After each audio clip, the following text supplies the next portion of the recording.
And now the time is 10 o'clock. You may have read recently about the new idea of introducing audible road signs, by means of which a receiver in your car picks up spoken warnings of road hazards ahead. We've invited a road safety spokesman to give us some examples. Good evening. Well, it's quite simple, really.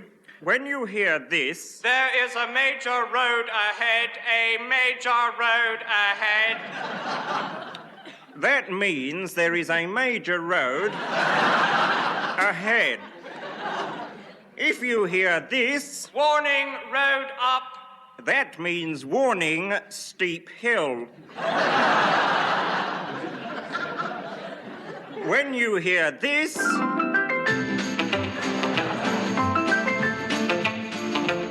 That means roundabout.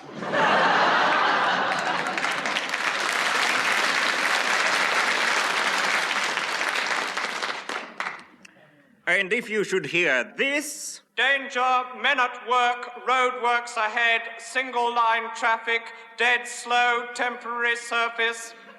That means you're on the M1.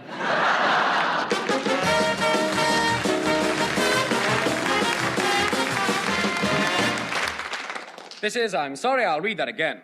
Half an hour of humorous hodgepodge, written by a number of Hotches and featuring several Potches.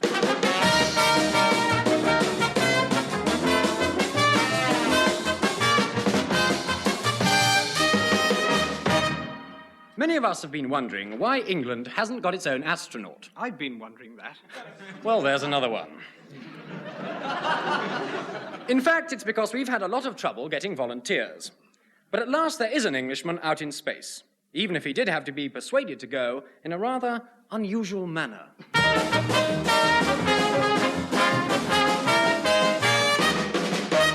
Hello again from Reach for the Sky, the show where your answer to a simple question starts you on your journey to the stars. And this week's lucky contestant is the owner of ticket number, Janet? Number 153478. Help him up, Janet. And climbing up onto the stage is a remarkably ordinary, almost gormless-looking little man. In fact, he looks a real simpleton, don't you, sir? Yes, now, let's give him a big hand, shall we, for being a real simpleton. Thank you, I'm having such a wonderful time. And your name? I'm Jack Fudge, Michael. Jack Fudge. I don't win a thing. Well, Jack Fudge. Now, wait a minute. Let's give him a great big hand for being called Jack Fudge, shall we? Thank now, you, Janice is going to put you into the soundproof booth, and not a minute too soon. Here you are. There we are. In you go. Yep. I'll strap you in whilst you put on the earphones. Like this? No, on your ears. That's it. And just put this mask on. The air gets very foul in there, if it's a long question. Now, we'll close the door.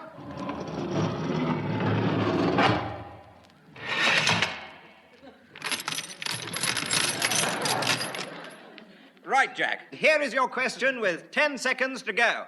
10, 9. Jack, do you know the meaning of the word fear? F-E-A-R, fear. No? And that's the answer we wanted to hear. You've won a trip to the sun, and you can start right now. 3, 2, 1, 0. So there he goes, off towards Mars.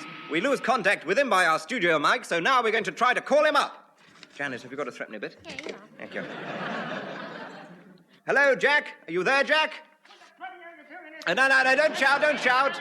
Or I shall ring off. We've only got 3 minutes. Now, I want you to enjoy this trip. Don't we want him to enjoy this trip, everybody? Yes, enjoy a trip like this, mate. Now, Jack, don't be ungrateful. Now, in exactly 1 second from now, everyone in Europe is going to turn their lights on as a tribute to you. Can you see them? No? Oh, well, they must have forgotten. Anyway, now you're going to Venus, or Mars, or is it Mercury? Anyway, it's pretty certain you'll have to pass the moon. Now, automatic spaceships have already been quite near there, and we had hoped to give you a selection of photographs of the moon's surface. But they're not back from the chemist yet.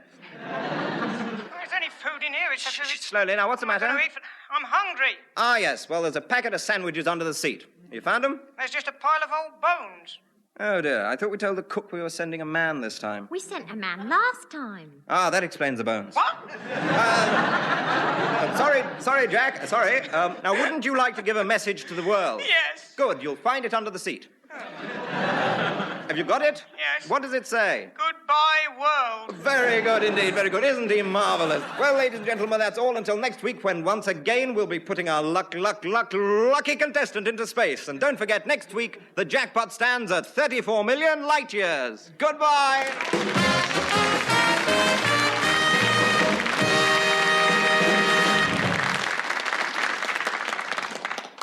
Second Lieutenant Fellows Smith reporting for duty, sir. Ah, sit down, Lieutenant. What did you say your name was? Fellows Smith with a hyphen, sir. I say, you're not related to Brigadier Bertie Fellow Smith, DSOMCTDCOBAORGHQ, are you? Well, actually, sir, that's Daddy. Absolutely splendid. Knew your pater very well out in India. Absolutely splendid. Yes, sir. Tell me all about your father. What would you like to drink? It's very kind of you, sir, but actually, I don't drink. What? Sir.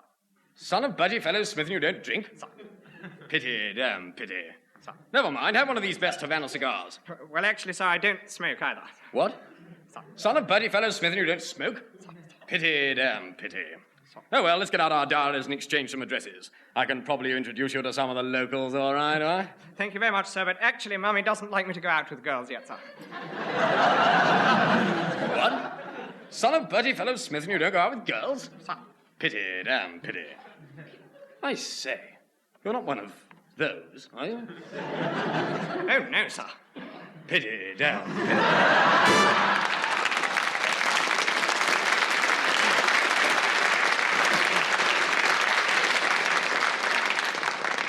And now we come to the highest spot of our program. Thank you, Spot. Oh, good morning, sir. Can I help you? Yes. Do you have Nat's knees? I hardly think my knees are any concern of yours. No, I mean to sell. Oh, no, we don't do those. All right, then, just make it a half pint of bat's blood and a packet of frozen toenails, please. Sir, we're only a grocer's. We don't do medical stuff. Try the chemist down the I've road. tried the chemists and they sent me in here. Look, don't you even do pasteurized hemlock? No. Excuse me asking, sir, but you're not the usual run of customer we get in here. I mean, what do you want all those kinky things for? I'll tell you. I am an Ipissimus. Oh, well, you really mustn't try to be brave about it. You go straight down to the doctor's and get a certificate. You fail to grasp the terrifying significance of the word Ipissimus. It means that I am a servant of the Lord of Darkness, Prince Lucifer himself. Oh, well, there's no shame in being in service. I am not in service. I am a black magician. Oh, is it true that your lot indulge in strange rites in the dead of night? Yes, our coven convenes every Tuesday at the ominous hour of 8:30. That's not the dead of night. I know, but the park closes at 9 and that keeper's got a down on me and the lads are not. Anyhow, that doesn't stop us getting up to some horrible tricks. What? Unspeakable practices. Fairly unspeakable, yes. For instance, we dance about sometimes. Oh, well, that's really unspeakable. It is if you're all wearing plastic masks. That's why the park keeper's got a down on us. We did this obscene rite on him. We pinched his hat. Is that all? By no means. I chanted some ritualistic incantations, and then we were supposed to chuck a sheep's heart into his hat. Trouble was, we were a bit short that week, so we had to do with half a pound of skinless sausages. What happened? Nothing really. We just made his hat smell of skinless sausages. Oh, you're a dead loss, you are. I reckon my little brother Billy could do better than you at this chemistry set. All right. You've asked for it now. Oh, dear. What are you going to do? Tell you about my mother-in-law. Your mother-in-law? Yes, my mother-in-law. She's so fat that I put a spell on her. At exactly 5 o'clock today, she is going to be turned into a Frisian cow. Well, what happens if it doesn't work? Oh, the spell rebounds on the adept who cast it, in this case, me. Well, what's the time now? 5 o'clock exactly. Oh, how long does it take to work then? Well, about...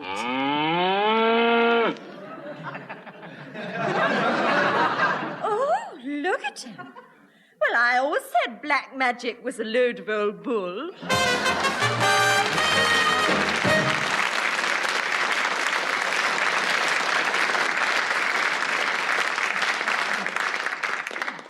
Now, here is a piece of bad news for all 4-foot dwarfs living in the Alps.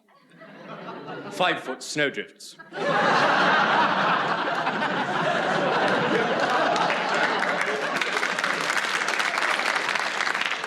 But meanwhile, in Leicester Square, a much-loved personality of the London streets is exposing himself. I'm sorry, I'll read that again. Is exposing himself to friendly criticism. It is, of course, the old busker. Following my successful debut here last week, I know I'll get your rapt attention. And you get a ruddy banjo around your ears in a million great... You again, is it? I do apologize to all you good people. Now, come along with me, you old busker. Yes. And tell me how our little grey-haired teenage idol is getting on. Hmm? Yes. What is that in your hair? This is me proby bow. A proby bow? Yes, me proby bow. There's a fella called P.J. Proby, and he wears this bow in his hair, so I've got one. Yes, but surely he wears his at the back. Oh, does he? I don't know. Anyway, now that I've got a record... Oh, you've got a record, have you? Oh, yes, haven't you heard? Oh, it's been out to 20 or 30 minutes. I've just come from the session, you know. Where did you cut your disc? Paddington Station. Really? Yes, they've got a little booth on platform 9. You know it by the green curtains. The booth, that is, not the platform, you know. And it says, record your voice for 2 and 6pence. Yeah, so you think you have a hit, do you? Oh, yes, I'm working on the publicity now. I nipped over to platform 4 and got 2 bobs worth of them little photos you wait 2 minutes for and scattered 2 of them all over the station. You know, so people would get used to noticing me. And then I got the other 2 and 3 pairs of my old false teeth, and I'm going to sell those to the fans. And now I suppose we have to hear this song of yours, Yes, well, I was hoping you'd get to that. Anyway, you know them Shirley Ellis records for dancing on, like the Name Game and the Puzzle Song and the Clapping Song and all them? Ah, no. Oh. Well, you won't really appreciate this, then. I'll get my Negroid voice going, if you find the expression.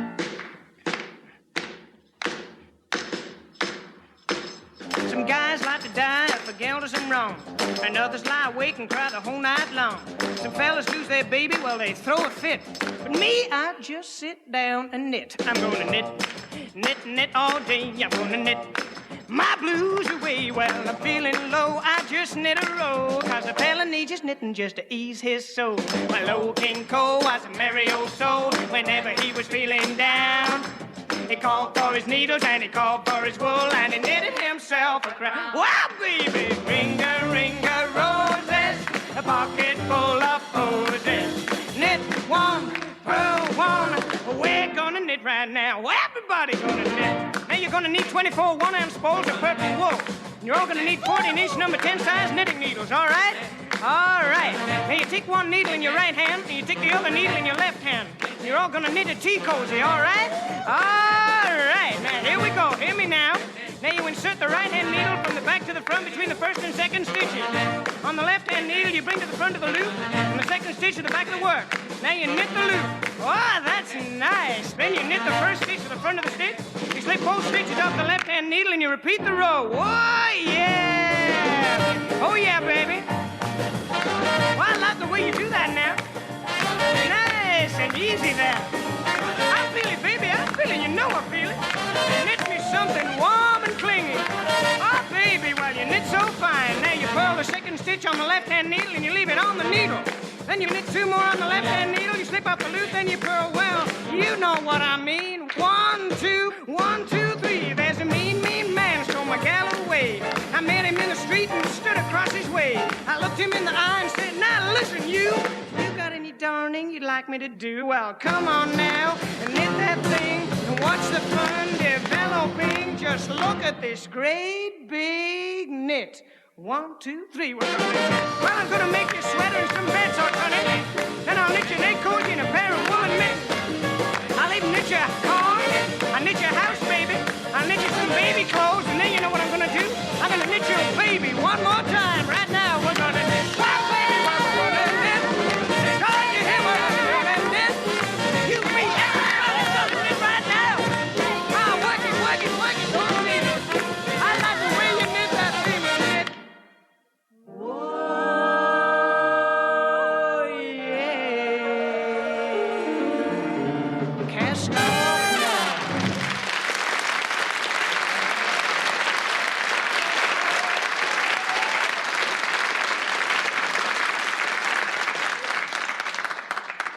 Come in. Come in, lad. Use the door next time. Yes, Father. Shut up! Don't be frightened. You're not afraid of your father, are you? No. No, of course not. No. So get down off those bookshelves and come here. Yes. Now, stand on one leg, Yeah. put your thumb in your ear, and rub your tummy with your left hand. Well done. I never could do that. Oh, thank you. Now, it isn't easy for me to speak like this. No? I've got a mouthful of toffee. Oh. But last night, when I went to bed, I distinctly remember putting a banana in my waistcoat pocket. Ah. It wasn't there this morning. Oh. The potatoes and the cauliflower hadn't been touched, and the onions were still wrapped in my underpants. Oh. But the banana had gone. Yeah, well, Now, I'm not accusing anybody, you little thief. But I want my banana back. well, I'm sorry. It was very precious to me. Yeah. You can't understand that now, but one day you'll realize you just don't pinch other people's bananas. Sorry, Father. Now, did you take it? Yeah. If you tell me the truth, I shall be very angry. Yes, Father. Now, you've got 10 seconds, and then I shall very probably take my belt to you. Oh. And you know what happened the last time I did that? Yes. My trousers fell down. Yeah. Yes. Well, you wouldn't want to be embarrassed like that again, would you? No. And don't point your nose at me, young man. Oh, sorry, Father. And take your tongue out of your mouth when you speak to your father. Very sorry, Father. Very yes. well. You can crawl out now. Oh, thank you, Father. Yes. If that banana's not back in my pocket within half an hour, I shall burst into tears. Oh, So you better go out and buy another one. Yes. And don't try to leave the house. I've got it surrounded. no, Father. And if you must have a banana, go and steal your grandmother's. Certainly, Father. Yes.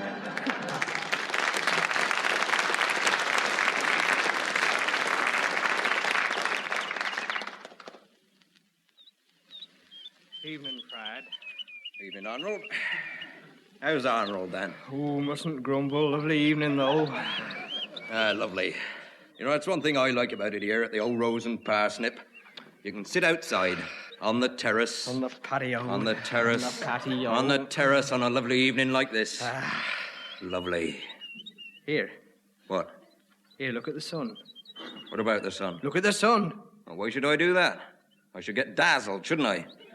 And why should I get dazzled? I mean, if somebody comes up to me and says, get dazzled, I want to know the reason why, don't I? Yeah, but look at the sun. It's sort of, big. Is it? Yeah, look at it. So it is. It's peculiarly big. Funny that. Funny, that. Yeah, funny that. Funny. Well, not funny No, not exactly. funny, No, not no. funny. No. More peculiar. Exactly. Peculiar, that. Hey, it's getting bigger. Is it? Yeah, definitely getting bigger. You know, you're right, Arnold. In fact, it's grown to twice its size in the last 5 minutes. Here, you know what I reckon? No. Do you know what I reckon? No. I reckon it's getting nearer. Is that right? Yep. I reckon the old Earth is falling, mark you, into the sun. Or else the sun is falling in the earth. No, that's not it, Arnold. Oh. I mean, the sun's bigger, isn't it? Like you can fall into a duck pond, but a duck pond can't fall into you now, can How's your Evadne's bad leg, then? it? What, my youngest? Ah, your Evadne. Oh, still gives her a jip. Going to the doctor Tuesday. Of course, I expect the seas will boil. What? I said the seas will boil. I expect if we fall in the sun. Oh, the seas will boil, all right. No doubt about that, no. Hey, do you suppose the mountains will crumble? I expect so. Unless, of course, they melt first. That'd be worth seeing. That Oh, would yes. be worth seeing. That would be a sight to remember, that would. Mind you, we probably won't be able to see it for all the steam. From the boiling seas, that is. I hadn't thought of that. How long do you suppose they'll take to boil dry? The seas. How long do you think? How long do you think that? How long do you think? How long? Well, that depends.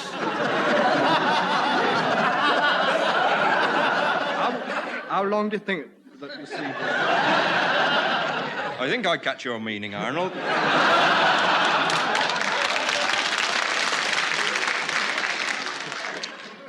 Well, You how see- long? Well, you see. Well, that depends, doesn't it? That depends, of course, but I suppose it would take a bit of time. I mean, there's a lot of water in the seas, you know. It would take some time, I reckon. Unless the globe split from pole to pole and some of it drained away, eh? Oh, that's true. Yeah, That's very true. Very, that very, is. very true. That is. Yeah. It's quite a sunset, isn't it? I mean, look at the size of it now. The sun. It's a lot bigger, isn't it? Oh, it's a lot bigger. Looks as if it fills the whole of the sky over there in the east. Yeah.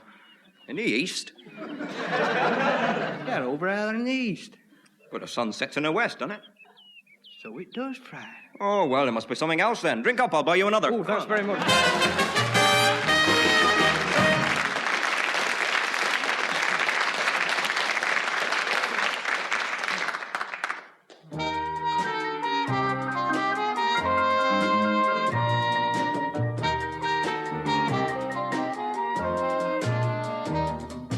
B is for the beauty that I recognize in you.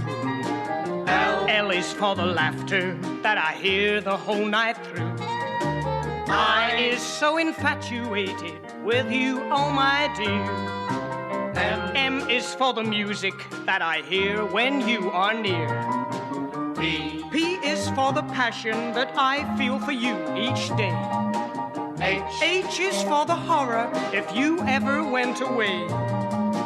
T is for the trust I put in you, all else above. Put them all together now and the spells blimped. Still not right, is it?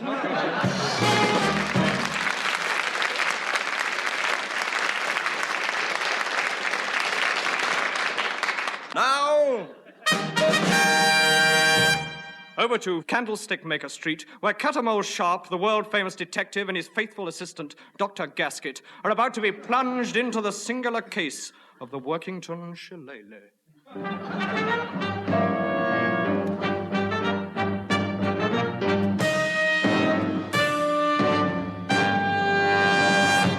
Well, Sharp, I'm astounded. How on earth did you know that the missing papers were to be found in the Armadillo House at the London Zoo, when the whole of Scotland Yard was baffled and the Cabinet Minister himself was convinced that Count Alphonse was innocent of the murder of that poor unfortunate woman, whose family wishes to keep her name a secret, and that the tiara had in fact never been stolen, but merely concealed in the Count's escritoire, thereby implicating the Cabinet Minister's son, who has been proved, thank heaven, innocent of the crime, and can now marry Miss Parks fleetingly with a clear conscience. you know my methods, Gaskett. But unless I am mistaken, we have a visitor. Come in. Good afternoon, sir. I see that you are a fellow of the Royal Society, recently returned from serving in the Mercantile Marine Corps of New Zealand, with a keen interest in outdoor sports and at present employed as a waiter at the Waterloo Station buffet. Well, not exactly, Mr. Sharp. Capital. I was just testing you. But you've just made one of your silly mistakes. Shut up, Gaskett. But you've just... Shut up or I'll pull your moustache. I'll tweak your Just nose. you try. Mr. Sharp. Oh, Mr. Sharp. Ah, yes, my dear Mrs. Turley. Agnes Turley of Workington Manor, East Dulwich. Ah, my dear Mrs. Turley, let me kiss your hand. I say, Sharp, that was a bit close to the knuckle. It's about my husband, Mr. Sharp. He's locked himself in the conservatory for the last week and refuses to come out. That must be dashed inconvenient. Oh, shut up, Gaskett. Oh, Mr. Sharp, I'm worried about him. I'm afraid that someone may be trying to take his life. Great powers. Great powers. Heaven's sake, Gaskett, where did you pick that one up? Mr. Sharp, please help my husband. I'm afraid we may not have much time. You must return at once to your hotel and lock your door, and answer it to no one except myself. You fancy yourself there, then, do you? Look, Gaskett, there are plenty of rotten doctors where you came from. Pompous lump. Shut up. Oh, thank you, Mr. Sharp. I knew I could depend on you. I think nothing of it, dear lady. Gaskett and myself shall travel down to Workington Manor by the earliest train, and by nightfall your husband will be restored to you. Thank you. Oh, thank you. Now, hurry along. Well, Gaskett, a challenge. Unless I am very much mistaken, we are up against the most dangerous man in London. You don't mean... Yes. Unless I am very much mistaken, we are up against the most dangerous man in London. Now, be a good fellow and pass me my tobacco. You will find it in that slipper on the mantelpiece. Here you are. But, Sharp, do you think that Turley is really in danger? I have no doubt of it. But come, we must be off. Pass me my socks. You will find them in that tobacco jar under the bed. Thank you, my dear fellow. Now, call me a hansom cab. You're a hansom... Watch it, Gaskett.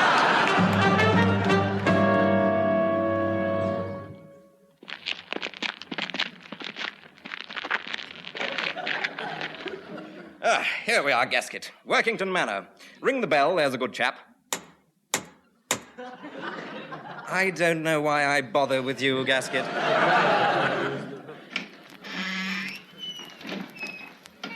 Oh, are. You must be the two gentlemen from London. We've been expecting you. Come inside. I'm Amy, the faithful old housekeeper, and I've served the Turley family for 40 years. I was the one who found old grandfather Turley drowned in the rain barrel, and I was on the roof with Mr. Alec Turley when he fell to his mortal death a few years back. And it was me that was guiding young Master Theodore through Workington Marsh when he disappeared from sight with nary a sound and was never seen again.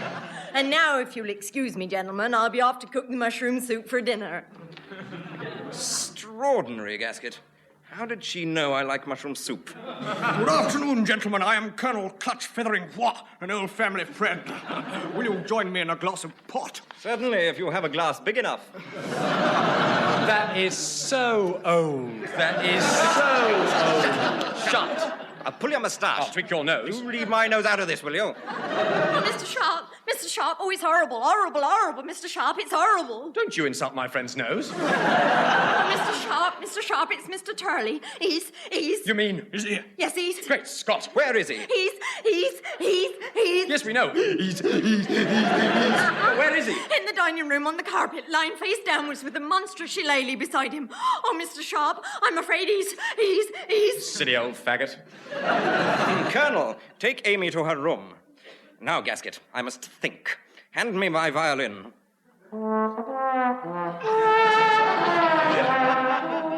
Nobody plays the violin like you, Sharp.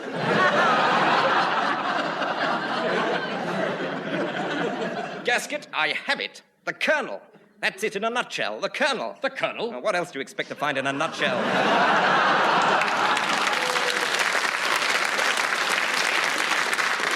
That is so unfunny. That is so Gasket funny. I told you all along it was a nutcase. But Sharp, this means that the Colonel must be none other than the most dangerous man in London. Gasket, you may be right.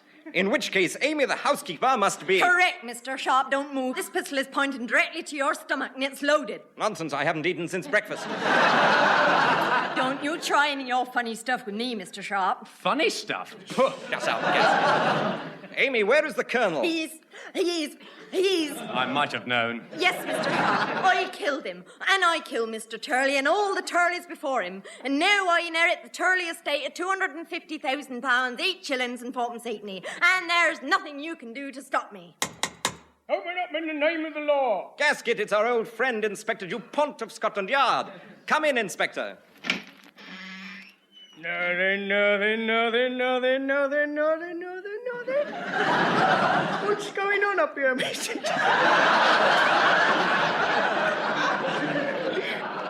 Up to your old tricks again? Yeah. You have arrived in the nick of time, Inspector. Arrest this man. Arrest Dr. Gasket? No, why? He's such a boring old man. You'll never get away with this, Sharp. Oh, shut up. Tweak your nose. Now come along, Dr. Gasket. We'll have him behind bars in no time, Mr. Sharp. Capital. Now, Amy, you can put away that pistol. Oh, thank you, Mr. Sharp. Now I can sail to South America with my inheritance. Of course you can. Now, hand me my violin, my dear. Has anyone told you what beautiful eyes you have? Oh, I'll tweak your nose. Pull your moustache.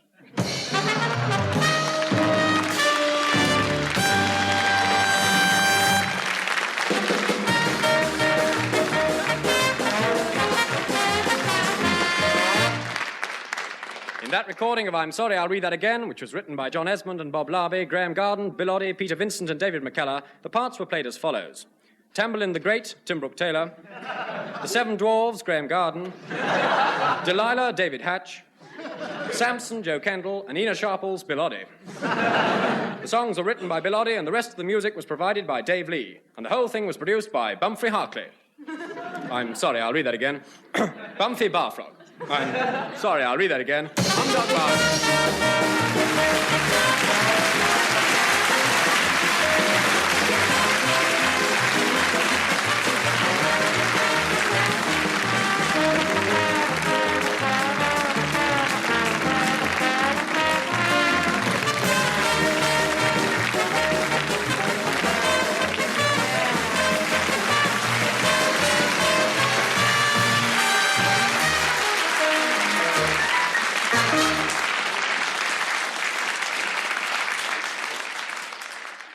And now we come to the radio crossword. a series of programs with squares in mind.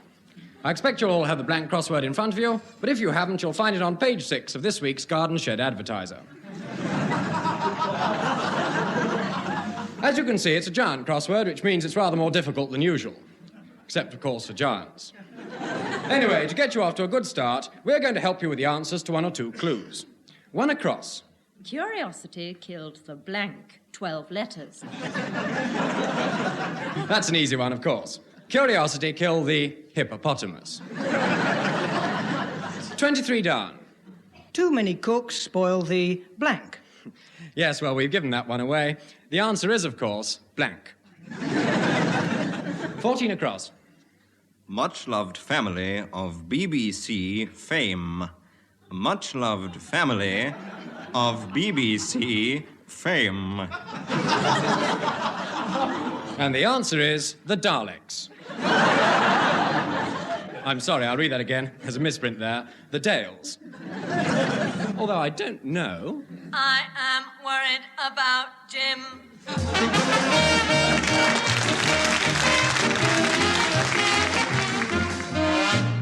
This is I'm sorry, I'll read that again.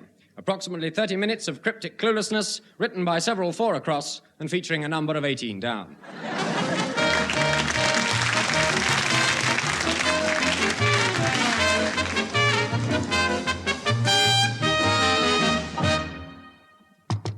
Come in. Good morning, I've got it. Ah, it's you. I don't want any singers, dancers, or comics. Yeah, well, I've got the very act you want. Yeah, they all say that. Oh, well, I have. It's my brother. Yeah. Picture this. There he is, standing on the stage, with his hair alight, right? Eating red-hot coals, right? Standing in a tank of boiling tar, playing Rule Britannia on the xylophone. How about that, then? I see. How much? 1,000 plus expenses. 10,000 quid? You must be joking. Well, he's got partners to think about. Partners? Yes, and there's danger money. Danger money? Look, me boy, if he didn't like it, he shouldn't have gone in for it. No, he didn't go in for it. What do you mean? No, he's held in position by me and his mum. He doesn't actually like doing the act. Well, that's daft. Oh, one more thing. Get this. He's only 3'4". Blimey, a dwarf. Dwarf? Dwarf nothing, poor little fellow. He's only 7.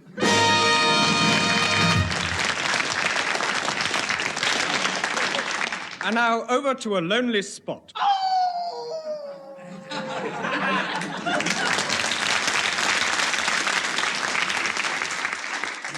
Thank you, Spot. A blasted heath in the home counties.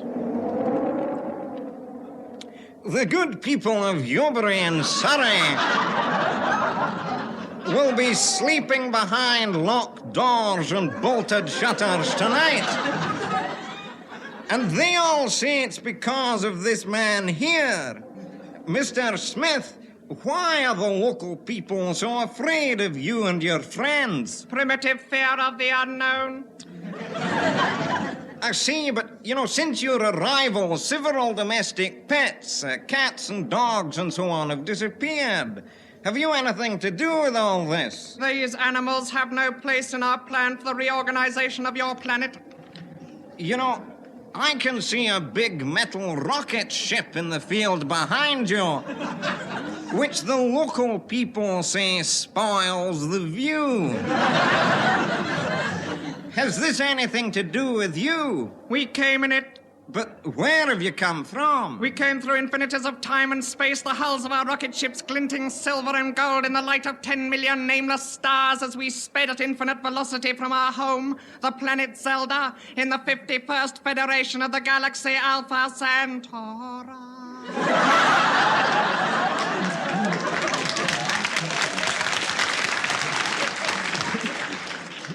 Were you not tired after your long journey? We have been conditioned so that we shall not rest until the whole of your planet has been subjugated or, if necessary, destroyed. But what have the local authorities to say about all this? Nothing as yet. I notice that you're very tall. You must be all of 10 feet high. Why? A preliminary skirmishing force of midgets like myself have been landed. Our main invasion party will arrive soon. May I now make this appeal to the citizens of Earth?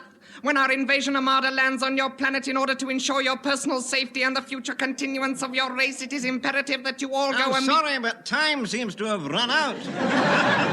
Well, I don't know what to make of all this, do you? But one thing seems pretty plain to me. The good people of Yobre will be sleeping behind locked doors and bolted shutters tonight. Or will they? Good night.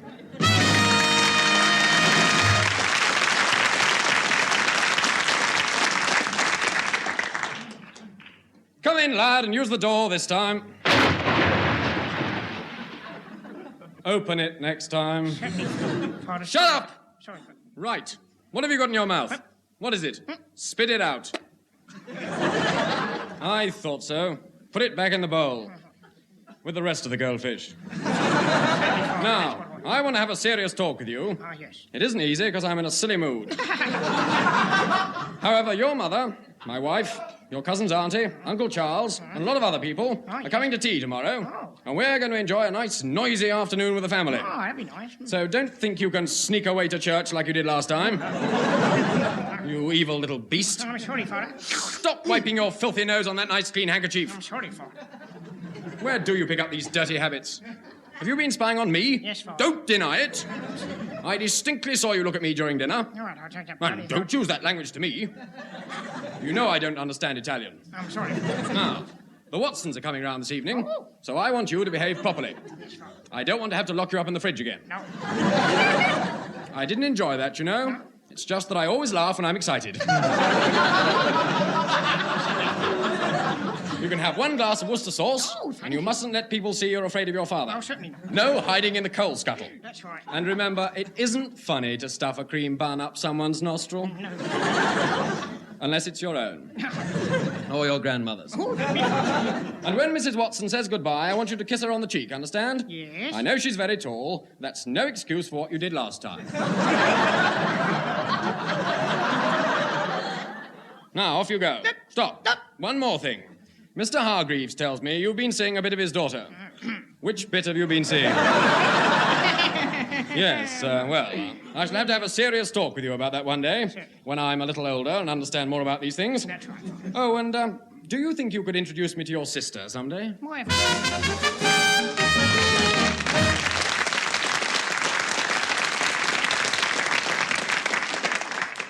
And now, spot the difference. Cuckoo.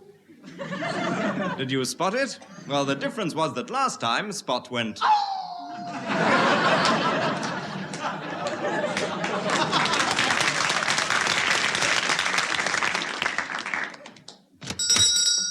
Oh, good morning. What can I do for you? I'm looking for a house pet. Are you really, darling? No, actually, I think I've made one of my silly mistakes. Never mind. We can clean it up. No, I mean, I'm looking for somewhere to live. You see, at the moment, I'm in a tiny little room. Oh, a box room. Well, more of a room box, actually. I tried all the housing agencies, and then a friend of mine told me to come here, but it can't be right because all you've got is a load of animals. No, you have come to the right place. This is our new rent-a-pet scheme. A lot of people can't afford both a house and a pet, so we combine the two. I say, what a wonderful idea. Yes, I got the idea from the tramps. I expect you've seen them filing into London Zoo just before closing time. They never come out, you know. Well, not till morning, that is. They live inside the hippos. No. Yes, do you know how much spare room there is inside a beast like that? Well, I've never really thought. Well, neither had I till I went in to have a look around. There's only a few kidneys and 5 or 6 miles of intestines, and they're terribly spread out. So what we do is heave them all into one corner, get rid of any unnecessary furnishings like appendix or tonsils, and divide the rest up into flats. Come to think of it, I did notice a new rhino springing out by Marble Arch. That's not one of yours, is it? Yes, that's right. There's 4 families of West Indians in there. Good Lord, well, what have you got for me, then? Well, if it's just yourself, there's some very nice bed-sitting rabbits. Or you could be very cosy in a kangaroo if you don't mind sharing. Well, I had thought of living on the river. You haven't got a houseboat, have you? Yes, we have some converted canoes. They're great fun because you can paddle your own canoe. You may have read about them. Oh, yes, in the newspaper. Yes. I say, you haven't got a little wooden yak with a nice thatched hoof, have you? or a camel or something like that. Have you got a camel? Oh, no. You need something big, spacious, and simple. Like an elephant or something. Exactly. Oh, have we got one in? Well, if you look up, you'll see that we have. Would you like me to show you around it? Would you? Certainly. Thank you This so way. much. No, come back, sir. We never go in the back way. We always go up the trunk. It's further, but it's prettier this way. Leg up. Oh, in you go. Oh, a bit of a squeeze, isn't it? Here, let me pull you through.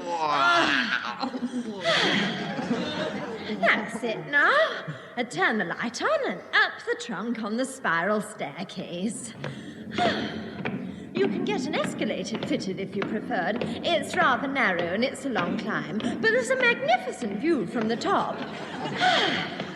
2 more and there we are. Oh, that's fantastic. What a view, what a view. Oh, yes, it's rather impressive, isn't it? A bit like the Grand Canyon, so I believe. It changes colour as he opens and shuts his mouth. Really. That's marvellous. He must go back quite a way, doesn't he? Well, they do say that Charles I hid behind that left kidney. Is that a fact? They say he got in through a secret passage, but we've never found it. But anyway, you can see there'd be plenty of room for you and your family in here. Yes. The stomach needs relining, doesn't Oh, it? well, yes, but we can do that for you. What's the plumbing like? Oh, the drainage is excellent. I mean, it has to be. Yes, I suppose it does. And we're putting in hot and cold water tapirs and a wash basin over there. Oh. And it being an elephant, of course, there are 4 umbrella stands.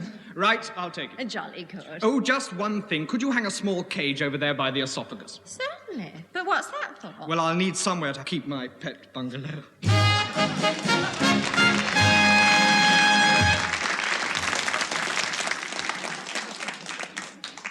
And now we present another song in our series, Music You Laugh At. And this week's guests are those pulsating impersonators of pop, Lord de Lump and the Dirty Knights, having a go at the folk singers.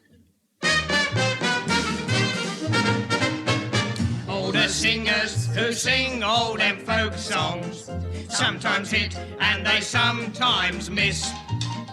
But if they had gone to college and gained a little knowledge, then the folk songs that they sung would come out more like this.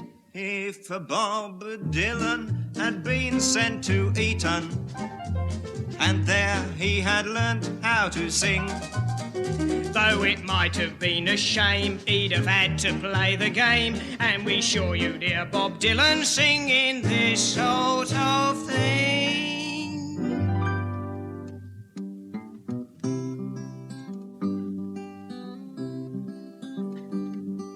jolly boating weather. Get out on the river, babe. All pull together. Don't you shiver, babe. But if you're feeling seedy and you want to give up the fight, don't think twice, it's all right. If that young singer Donovan to Eton he had got, I'd bet the songs he sings would sound like this. Like as not. Jolly boating weather. Don't sing it twice. Oh, all right. Oh, the Seekers are a very fine group, 3 fellas and a lass. But you should have heard the literary gems when they sang 'em in the poetry class.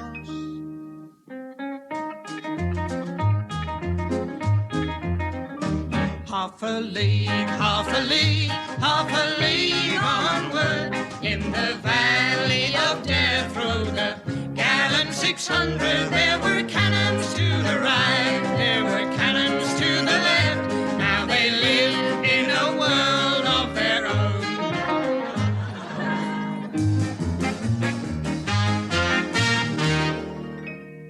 If folk singers join the school rugby club, they'd sing in the bus and they'd sing in the pub. And you'd hear in the showers this lovely refrain, 'cause Nina and Frederick are at it again.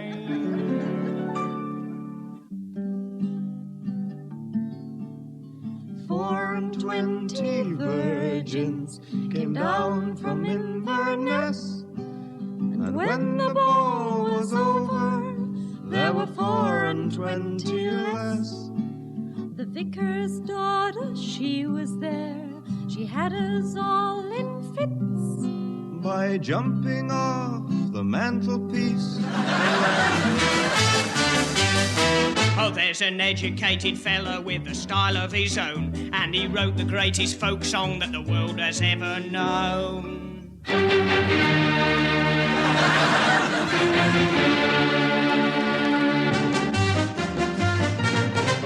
So now that we've done the folk singers, till the time that we meet you again, oh, don't you have no fear. Here's the words you want to hear. It's goodbye from Lodi Lump until the next time when the dirty nights are here again. It's time to bring good cheer again, with a charcoal and a leer again. The dirty nights are here again. The dirty nights.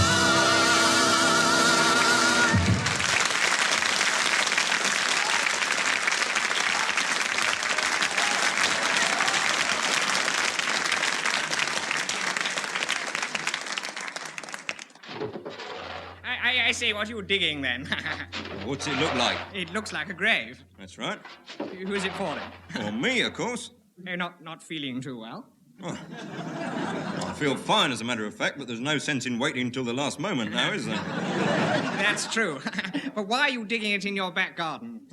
Well, the front garden's not big enough, is it? No, I mean, why not have one in the churchyard? Oh, well, you see, I'm an agnostic, you see. Oh, I see.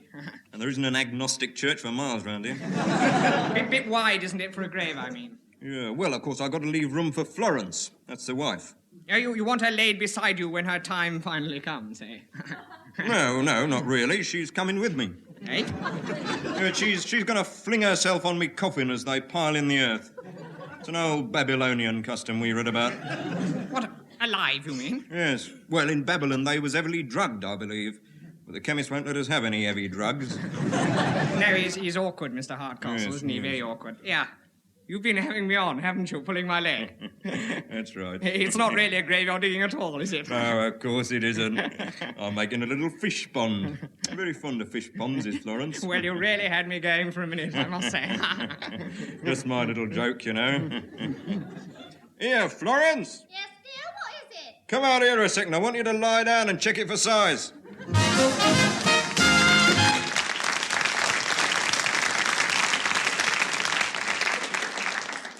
That's very strange. Where's that ghastly old busker I usually meet about this time in the programme?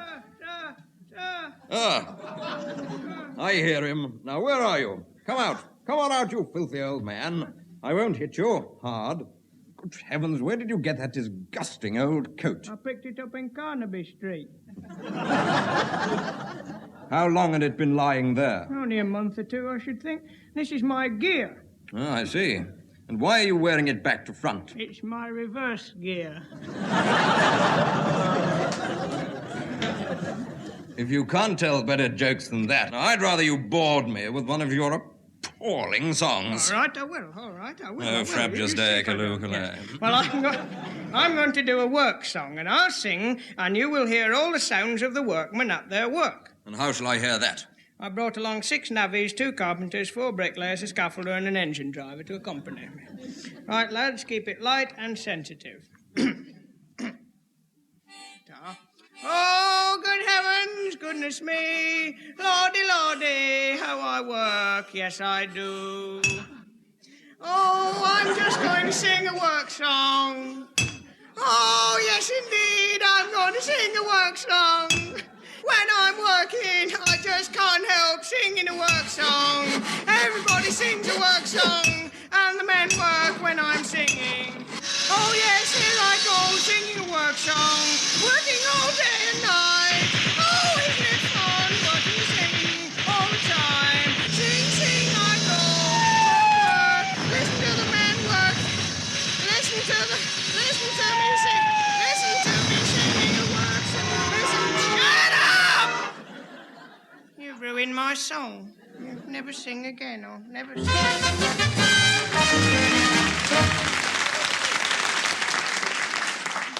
No story has been told quite so often or quite so badly is that of the struggle between the armies of the early American settlers and the red man, or rather red men. We all love an old story, so here it is again.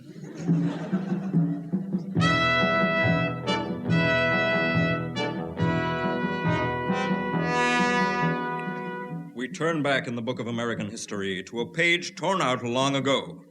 We found it in the most extraordinary place. It tells of the Battle of Whispering Mouse, a battle that seems to have been forgotten. We want to know the reason why. It had absolutely no bearing whatsoever on the course of the war. Oh. Well, anyway, this is the story of that battle. A survivor of the Yankee forces was Lieutenant Busby Pintle. He does not sound like a Yankee because he was an Englishman, and because David Hatch can't do an American accent. It's pathetic, really. Now, to help us tell our story, we are indeed fortunate to have secured Busby Pintle's very diary. And very dirty it is, too.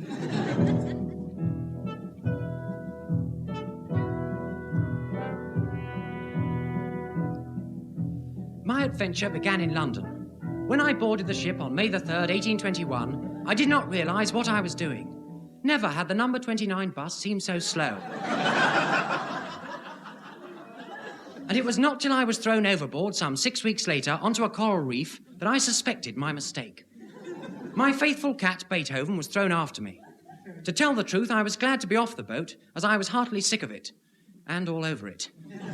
It being only my 4th voyage and Beethoven's 5th.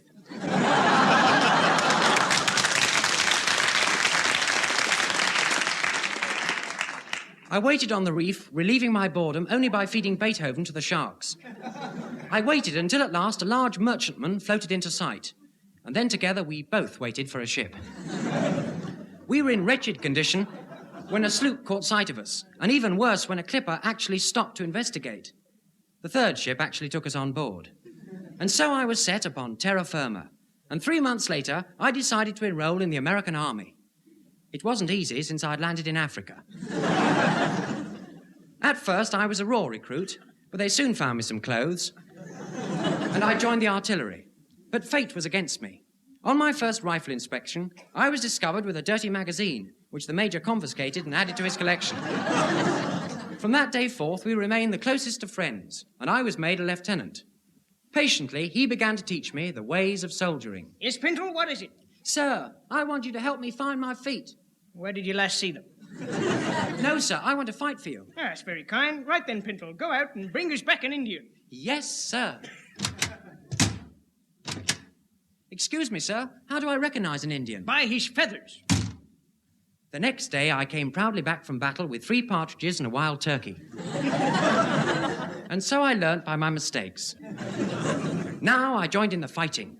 But I believed that Indians were still really Americans. And so to me, it was always a civil war. Excuse me, sir, I wondered if you would mind if I hit you with this club. No, not at all. Do carry on. Thank you so much.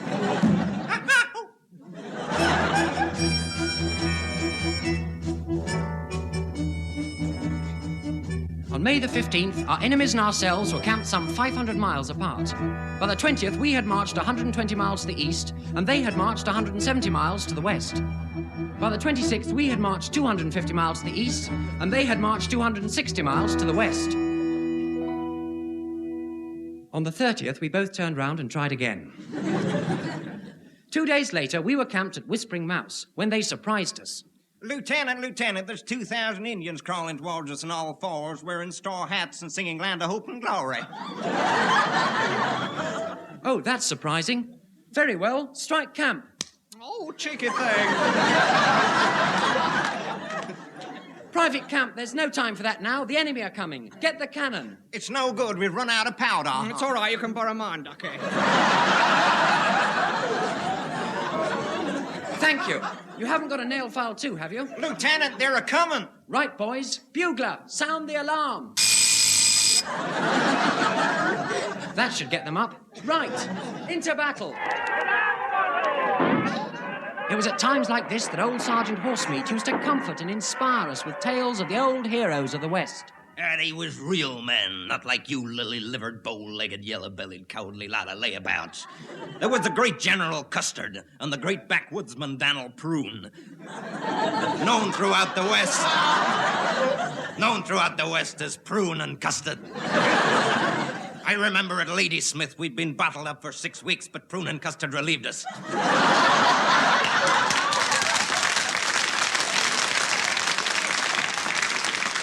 Yeah, they was real men, not like you trembly-fingered, dirty, rotten, chicken-livered, crotchety old pansies.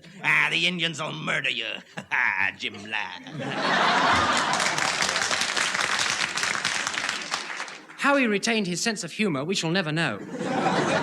On June the 1st, we engaged the enemy. And by June the 3rd, the battle was fierce. Oh, only engaged 2 days and fighting already.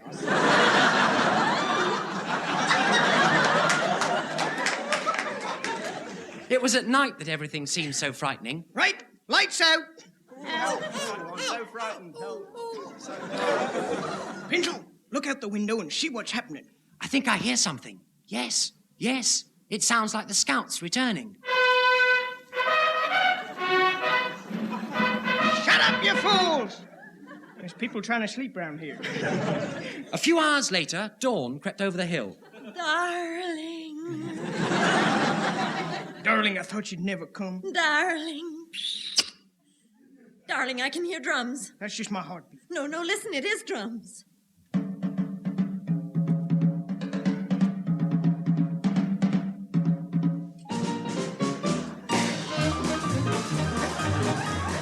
Enough! I don't like it. It's too quiet. It's all right, I know why. Why? I've forgotten my next line. It's... We shall never know. Major, here they come again. Right, boys. Stand by. Bugler, blow your nose. And use a clean Yankee. Major, listen. The Indians are charging the cavalry. Right, that will be 7 and 6, please.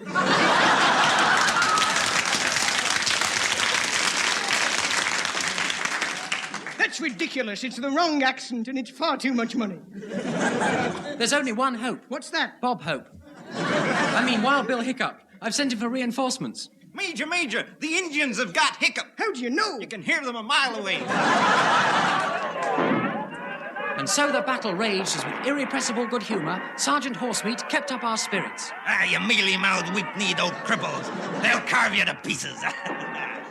We tended to our casualties as best we could, but our surgery was primitive. I'm afraid we'll have to give you a blood transfusion. Here, drink this. Is that whiskey? No, blood. By dawn the next day, there were still 1,500 fighting Apaches in the field, whilst our force was down to 7 men and the company's pet goat. But they still had a surprise for us. They're giving up. Yes, look, the Indian guides are coming towards us. They're worse than ours. Look. He's holding up a white flag. Right then, so that's their game, is it? You hold up a white flag too. Right, there we are. Right now, which is whitest? Theirs is. How the devil do they do it? Pintle, what's that coming towards me? I think it's a message with an arrow attached.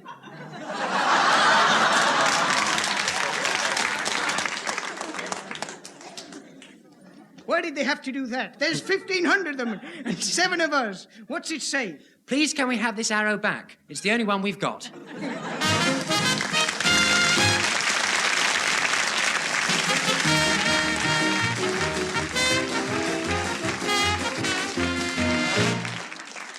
And with that snatch of the signature tune of I'm Sorry, I'll Read That Again, we close the saga of Whispering Mouse, the smallest epic never made.